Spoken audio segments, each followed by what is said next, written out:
ফেরেশতারা জান্নাত সাজায়, আসমান সাজায়। ফেরেশতারা ডেকে বলে রব্বুল আলামিন কি হলো, যে কারণে আসমান সাজাইলেন, জান্নাত সাজাইলেন? রব্বুল আলামিন তখন বলে আসলাহাল আবদু মাওলাহু, এক ভেগে যাওয়া গোলাম আজকে তার মনিবের সাথে সম্পর্ক ঠিক করে ফেলছে। আল্লাহ আল্লাহ বলে আমার এক গোলাম আমার থেকে ভাইগে গেছিল রে, অনেক দিন ওই আমারে সেজদা দেয় নাই, আজকে দিছে। অনেক দিন সে আমারে ডাকে নাই, আমি খুব কষ্ট পাচ্ছিলাম। আমার বান্দা আমার হাতে গড়া, আমার দেওয়া নাক চোখ কান, আমার দেওয়া জবান, আমার দেওয়া জিব্বা, আমার গড়া বান্দা আমারে ভুলে আমার থেকে ছুটে গেছে। আজ আমার সেই ভেগে যাওয়া বান্দা আমার কাছে ফিরে আসছে। লাল্লাহু আশাদ্দু ফারাহান বিতাওবাতি আবদি, নবী সাল্লাল্লাহু আলাইহি সাল্লাম বলেন আল্লাহ তাআলা ভীষণ খুশি হয় বান্দা যখন তওবা করে। এজন্য যুবক ফিরে আসো, নওজোয়ান ফিরে আসো, নিজের ক্ষতি করো না।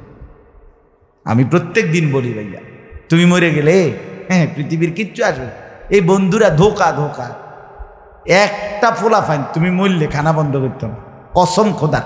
তুমি লিখ কেন, তোমার একটা ফ্রেন্ড এক লগে যদি বইয়ে বইয়ে বিড়ি খায়, তোমার লগে গাঞ্জা খায়, ফুটটা খায়, বাবা খায়, মদখোর গাঁজাখোর, একসাথে বইয়া উলঙ্গ ছবি দেখো, ওই জানোয়ারের জিজ্ঞেস করো বলে আমি মরলে আমার ঠ্যাংটা ভাঙলে তুই এক বেলা খানা বন্ধ রাখবি না।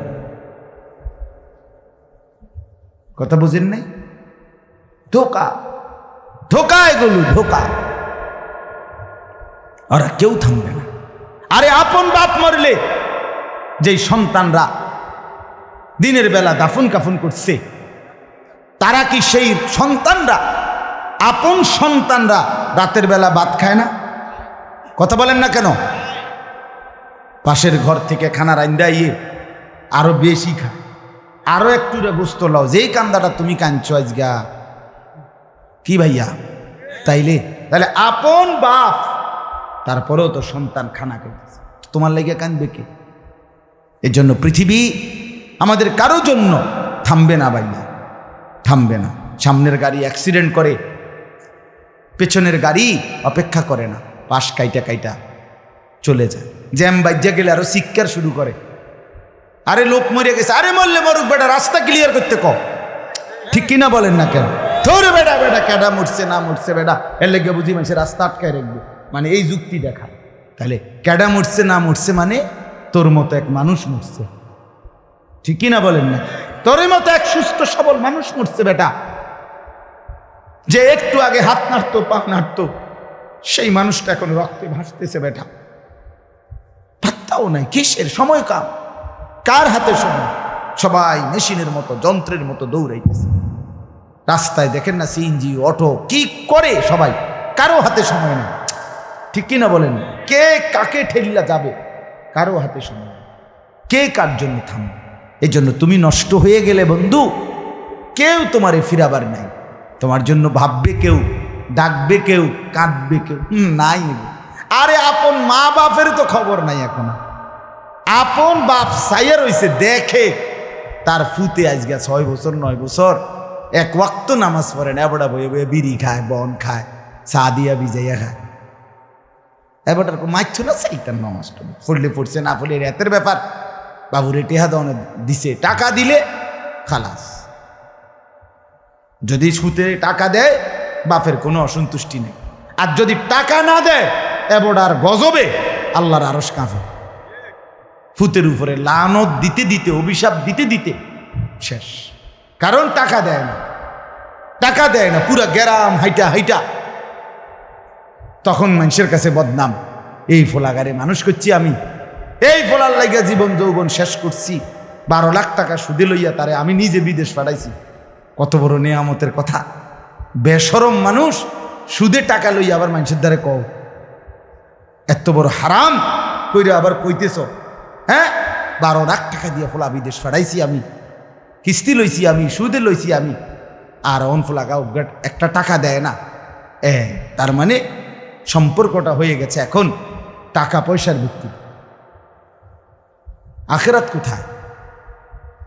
আখেরাত কোথায়? আমার মা বলছিলেন, আজীবন আমার আব্বা বলতেন, আলহামদুলিল্লাহ আমার আব্বা, আমরা 5 ভাই মাদ্রাসায় পড়ছি, 5 ভাই আলেম হয়েছে। আব্বা আজীবন বলতেন, আমার স্বপ্ন আমার ছেলেরা 5 জন আলেম হবে, আমার কবরের পাশে চারদিকে আমার ছেলেরাই দাঁড়াবে। এই বছর আমরা ঈদের 2 দিন পরে বাবার কবরের সামনে মসজিদে গ্রামে মাহফিল করছি। আমি বয়ান করছি, আমার বড় ভাই বয়ান করছে, আমার ছোট ভাই বয়ান করছে, আমার আব্বার, আমরা 5 ভাই 3 বোন, আমাদের ছেলে মেয়ে মিলে, আর আমার মা বাইচা আছে, আমরা মোট 45 জন। আমার বাবার বংশ, মা সহ, মা ছাড়া 44 জন, মা একজন 45 জন, একের গুণা 45 জন, 45, আলহামদুলিল্লাহ। একেবারে 45 জনের ছোট বাচ্চাটাও, একবারে 2.5 বছরের বাচ্চাটাও আলহামদুলিল্লাহ আল্লাহর নাম বলতে পারে। 2.5 বছরের মেয়েটাও ওই মজলিসে গেছে, আমাদের সবচেয়ে ছোট, সেও মাথায় হিজাব ছিল, আল্লাহর নাম রাখছে। দাদা ভাইয়ের কবরে দাঁড়াইছে, নানার কবরে দাঁড়াইছে। এই জন্য বললাম, মা বাপদেরকে অনুরোধ করি, সন্তানের প্রতি কদর করেন, সবাই মিলে ফিকির করেন, দেখেন আয়াতের তর্জমাটা শুনেন, তাইলেই কথা শেষ।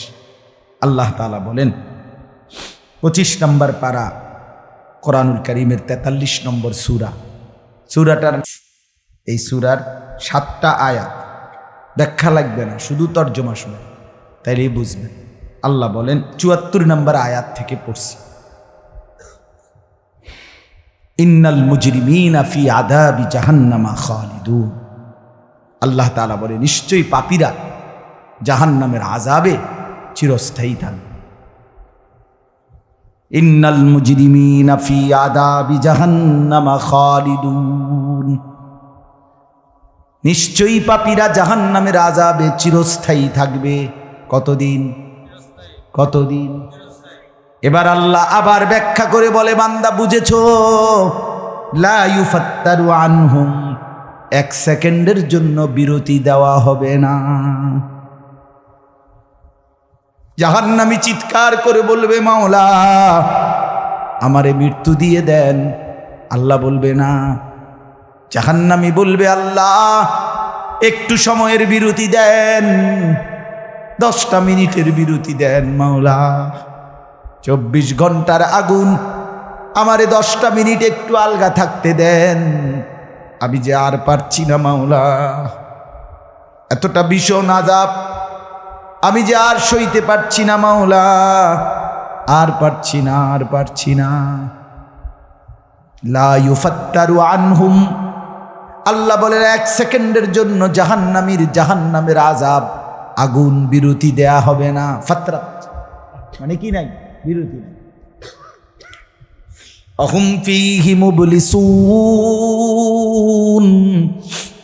এরপরে আল্লাহ বলেন জাহান্নামী এই দীর্ঘ 24 ঘন্টা অনন্তকাল আযাবের মধ্যে থাকবে। কেমনে থাকবে? মুবলিসুন, বিষণ্ণ হয়ে, উদাস মনে। কোনোদিন চেহারায় 1 সেকেন্ডের জন্য হাসি ফুটবে না, কোনোদিন আর সুখের নাগাল পাবে না। আজ তো বন্ধু রাত কেটে ভোর হয়, ভোর গিয়ে রাত হয়, অন্ধকার আলো হয়, আলো অন্ধকার হয়। যে হাসে সে কাঁদেও, যে কাঁদে আবার সে হাসেও, ঠিক না? কিন্তু রব্বুল আলামিন বলেন ওয়াহুম ফীহি মুবলিসুন, জাহান্নামীর মন, জাহান্নামীর চেহারা বিষণ্ণ, উদাস, সব সময় হাসিবিহীন থাকবে, কোনো সেকেন্ড হাসতেই পারবে না। এবার আল্লাহ নিজে বলবেন, মলিন চেহারা দেখে জাহান্নামীকে, জাহান্নামীর চিৎকারে আল্লাহ নিজেই বলবেন ওমা যালামনাহুম, জাহান্নামী নাফরমান, আমি কিন্তু তোর উপরে মোটেই জুলুম করি নাই। আমি রাতও দিয়েছি বান্দা, দিন দিয়েছি, আমি সুযোগ দিয়েছি, সময় দিয়েছি। 8টা বাজে এশার আজান হয়েছে, এখন বাজতেছে রাতের 11:30, তাইলে আমি কিন্তু হায়াত 3.5 ঘন্টা তো দিয়েছি। আর 4 এশার নামাজ পড়তে তো 3.5 ঘন্টা সময় লাগে না? লাগে। আমি তো ফজরের ওয়াক্ত আসার পরে ওয়াক্ত শেষ হওয়া পর্যন্ত প্রায় 1.5 ঘন্টা সময় দিছি। 4 রাকাত নামাজ পড়তে তো 1.5 ঘন্টা লাগে না? আমি তো জোহরের আজান হওয়ার পরে জোহরের ওয়াক্ত প্রায় 2.5 ঘন্টা 2 ঘন্টা তো দিয়েছি। জোহরের নামাজ পড়তে তো বান্দা 2.5 ঘন্টা লাগতো না? হ্যাঁ। আসরের নামাজ 4 রাকাত নামাজ পড়তে তো 1.5 ঘন্টা লাগে না? তাহলে বলো না বান্দা, আমি কি কোনো জুলুম করেছি কিনা বলো? ওমা যালামনাহুম, আমি বান্দা নাফরমান, আমি কিন্তু তোমাদের উপরে তাদের উপরে জুলুম করি নাই। ওয়ালা